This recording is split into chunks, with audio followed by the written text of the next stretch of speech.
This is the story of Dennis Rader, a man who lived a completely ordinary life on the surface, while hiding one of the darkest secrets in American true crime history.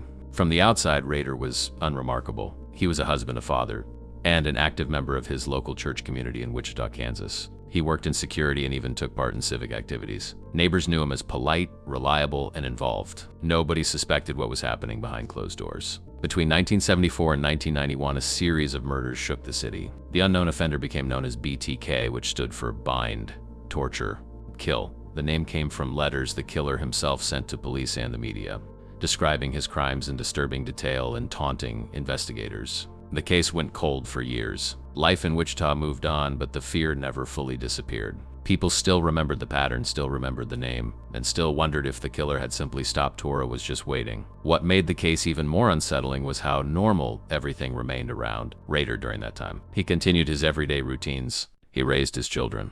He attended church. He even worked in roles that involved trust and responsibility. Then, years later, something unexpected reopened the case. In 2004, BTK began sending messages again. He wanted attention, asking police and the media if they could still trace him. He believed he was still untouchable. But this time, investigators had modern forensic tools.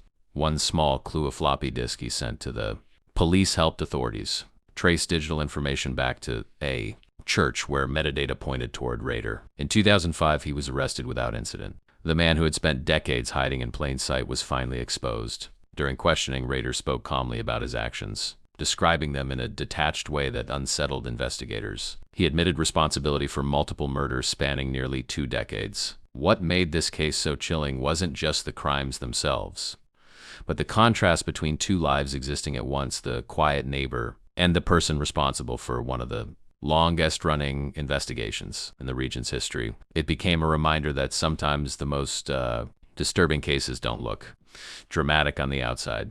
They look ordinary until the truth finally surfaces.